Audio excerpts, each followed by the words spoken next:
ಕರ್ನಾಟಕ ಸರ್ಕಾರ cabinet decision ಮಾಡಿ ಆಳಂದದ ರಾಘವ್ ಚೈತನ್ಯ ಶಿವಲಿಂಗ ಪೂಜೆ 2022 ಶಿವರಾತ್ರಿದಂದು ನಡೆದಂಥ ಪೂಜೆಯ ಸಂದರ್ಭದಲ್ಲಿ ಅಲ್ಲಿಯ ಗಲಭೆಕೋರರು ಮಠಾಧೀಶರ ಮೇಲೆ ಮತ್ತು ರಾಜಕಾರಣಿಗಳ ಮೇಲೆ ಮತ್ತು SP DC ಅವ್ರ ಮೇಲೆ ಹಲ್ಲೆ ಮಾಡಿದರು.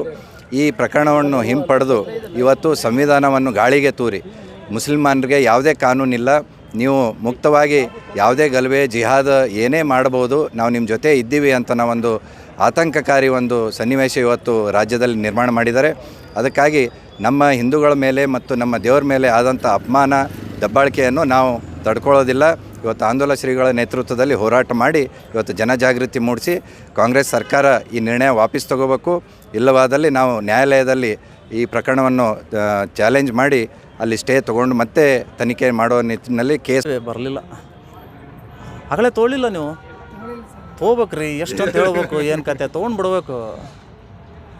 ಓಕೆ, 2022 ಮಾರ್ಚ್ 1ರಂದು ಆಳಂದಪಟ್ಟಣದಲ್ಲಿರುವ ರಾಘವ ಚೈತನ್ಯ ಶಿವಲಿಂಗಕ್ಕೆ ಪೂಜೆ ಸಲ್ಲಿಸಲು ಹೋದಂತಹ ಜನಪ್ರತಿನಿಧಿಗಳ ಮೇಲೆ, ಸಂತರ ಮೇಲೆ ಮತ್ತು ಜಿಲ್ಲಾಡಳಿತದ ಮೇಲೆ ಮಾರಣಾಂತಿಕ ಹಲ್ಲೆಯನ್ನು ಅಲ್ಲಿಯ ಮುಸಲ್ಮಾನ್ ಗುಂಡಗಳು ಮಾಡ್ತಾರೆ. 3,000 ರಿಂದ 4,000 ಜನ ಬಡಿಗೆ, ತಲ್ವಾರುಗಳು, ಮಚ್ಚುಗಳನ್ನು ಇಟ್ಕೊಂಡು ಬಂದು ಹಿಡಿಗಾತ್ರದ ಕಲ್ಲುಗಳಿಂದ ದಾಳಿ ಮಾಡಿ ಪರಿಣಾಮ ಅನೇಕ ವಾಹನಗಳು ಜಖಮಾಗ್ತದೆ. ಅವತ್ತಿನ ಸರ್ಕಾರ 8 ಪ್ರಕರಣಗಳು ದಾಖಲು ಮಾಡ್ತದೆ. ಆದರೆ ಈಗಿನ ಸರ್ಕಾರ, ಕಾಂಗ್ರೆಸ್ ಸರ್ಕಾರ, ಮುಸ್ಲಿಮರ ಓಲೈಕೆಗಾಗಿ ಆ 8 ಪ್ರಕರಣಗಳನ್ನು UT ಖಾದರ್ ಸ್ಪೀಕರ್ ಅವರ ಶಿಫಾರಸು, ಇಲ್ಲಿಯ ಉಸ್ತುವಾರಿ ಸಚಿವ ಪ್ರಿಯಾಂಕಾ ಖರ್ಗೆ, ಖನಿಜಾ ಫಾತಿಮಾ ಮತ್ತು ಅಲ್ಲಿಯ BR ಪಾಟೀಲ್ ಅವರ ಶಿಫಾರಸಿನ ಮೇಲೆ ಆ 8 ಕೇಸುಗಳನ್ನು ವಾಪಸ್ ಪಡೆದಿದೆ. ಇದರ ಅರ್ಥ ಇಷ್ಟೇ, ಮುಸಲ್ಮಾನರು ಏನೇ ದಾಳಿ ಮಾಡಿದರೆ, ದಂಗೆ ಮಾಡಿದರೆ ಅದ್ರ ಜೊತೆಗೆ ನಾವಿದ್ದೀವಿ ಅನ್ನುವಂಥದ್ದು ಇಡೀ ರಾಜ್ಯಕ್ಕೆ ತೋರಿಸ್ಕೊಟ್ಟಿದೆ. ಈ ಒಂದು ಗಂಭೀರ ಪ್ರಕರಣವನ್ನು ರಾಷ್ಟ್ರದ ಎಲ್ಲ ಮಾಧ್ಯಮಗಳಲ್ಲೂ ಚರ್ಚೆಯಾಗಿ ಕರ್ನಾಟಕ ರಾಜ್ಯ ಸರ್ಕಾರಕ್ಕೆ ಛೀ ಥೂ ಅಂತ ಉಗುಳ್ತಾ ಇದ್ದಾರೆ.